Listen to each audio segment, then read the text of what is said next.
നമസ്കാരം. വിദ്യാർത്ഥി പ്രക്ഷോഭത്തെ തുടർന്ന് ഷെയ്ഖ് ഹസീനയുടെ നേതൃത്വത്തിലുള്ള അവാമി ലീഗ് സർക്കാർ നിലം പതിച്ചതിനെ തുടർന്നുണ്ടായ കലാപങ്ങൾ ഇടക്കാല സർക്കാർ അധികാരത്തിലേറി ഒരു മാസം കഴിഞ്ഞിട്ടും അവസാനിക്കുന്നില്ല.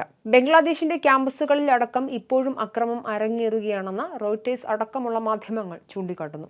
പ്രതിപക്ഷ വിദ്യാർത്ഥി സംഘടനകളിലെ നേതാക്കളെ ക്യാമ്പസുകളിലിട്ട് മർദ്ദിക്കുന്നതും കൊലപ്പെടുത്തുന്നതും പതിവായിരിക്കുകയാണ്.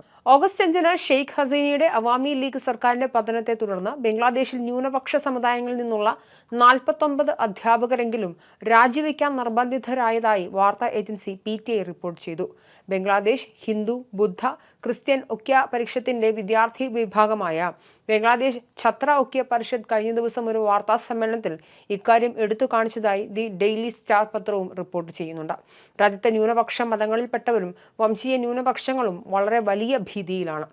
ബംഗ്ലാദേശിലെ സർക്കാർ സർവീസിൽ സ്വതന്ത്ര സമര സേനാനികളുടെ ആശ്രിതർക്കുള്ള സംവരണത്തിന്റെ പേരിൽ ക്യാമ്പസുകൾ തുടങ്ങിയ സമരമാണ് ഷെയ്ഖ് ഹസീനയുടെ പതനത്തിലേക്ക് നയിച്ച തലത്തിൽ വളർന്നത്. പക്ഷേ ഹസീന സർക്കാർ വീണിട്ടും കോളേജുകളിൽ ആക്രമണങ്ങൾ തുടരുകയാണ്.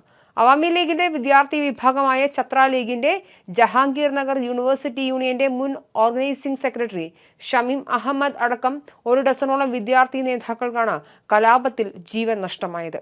ജഹാംഗീർ നഗർ സർവകലാശാലയുടെ ചരിത്ര വിഭാഗത്തിലെ 39ാം ബാച്ചിലെ മുൻ വിദ്യാർത്ഥി ഷമീം മുല്ല എന്നറിയപ്പെടുന്ന ഷമീം അഹമ്മദിനെ ഇക്കഴിഞ്ഞ ബുധനാഴ്ചയാണ് തല്ലിക്കൊന്നത്. അക്രമാസക്തരായ വിദ്യാർത്ഥികൾ ഇയാളെ മർദ്ദിക്കുന്ന ദൃശ്യങ്ങൾ സാമൂഹിക മാധ്യമങ്ങളിൽ പ്രചരിച്ചിരുന്നു. അതിന് തൊട്ടുമുമ്പത്തെ ദിവസം ധാക്ക സർവകലാശാലയിൽ മോഷണക്കുറ്റം ആരോപിച്ച മാനസിക വൈകല്യമുള്ള ഒരാളെ മർദ്ദിച്ച് കൊല്ലുകയും ചെയ്തിരുന്നു. ഷെയ്ഖ് ഹസീന ഭരണത്തിന്റെ പതനത്തിനു ശേഷം ആൾക്കൂട്ട കൊലപാതകങ്ങൾ രാജ്യവ്യാപകമായി വ്യാപിച്ചിരിക്കുകയാണ്. കഴിഞ്ഞ 1.5 മാസത്തിനിടെ ഡസൻ കണക്കിന് ഇരകൾ ആൾക്കൂട്ട ആക്രമണങ്ങൾ നേരിട്ടു. അതിനെ തുടർന്ന് ബംഗ്ലാദേശിലെ വിവിധ സർവകലാശാലകളിൽ വിദ്യാർത്ഥികൾ തെരുവിലിറങ്ങി. വർഗീയവാദികളുടെ ആൾക്കൂട്ട ആക്രമണത്തിനെതിരെ മുദ്രാവാക്യങ്ങൾ മുഴക്കിയ വിദ്യാർത്ഥികൾ പലയിടങ്ങളിലും സംഘടിച്ച പ്രതിഷേധങ്ങൾ നടത്തി. ഷമീമുല്ലയുടെ കൊലപാതകത്തിൽ 8 പേർക്കെതിരെ നിലവിൽ കേസെടുത്തിട്ടുണ്ട്. ആൾക്കൂട്ട നീതി വെച്ച് പൊറുപ്പിക്കില്ലെന്നും സർക്കാരിന്റെ നിയമ ഉപദേഷ്ടാവ് പ്രസ്താവിച്ചിട്ടുണ്ട്. എങ്കിലും പോലീസ് മെല്ലെപ്പോക്ക് തുടരുകയാണ്.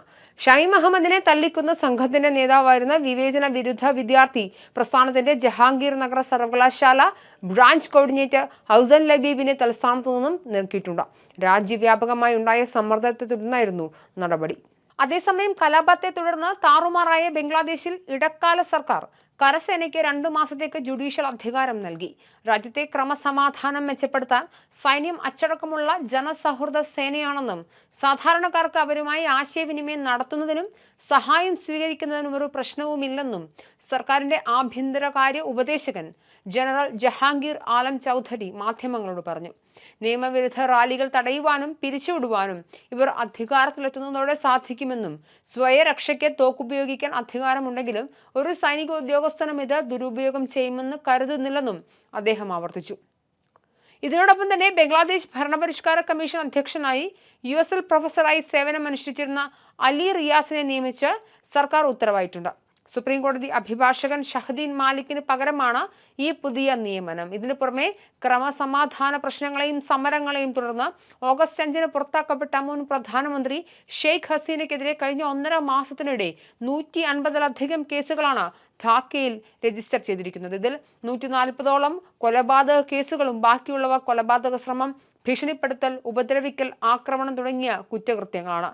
പുത്തൻ പരിഷ്കരണങ്ങൾ എന്തായാലും രാജ്യത്തെ ക്രമസമാധാനം മെച്ചപ്പെടുത്തുമെന്ന വിശ്വാസത്തിലാണ് പുതിയ ബംഗ്ലാദേശ് നേതൃത്വം.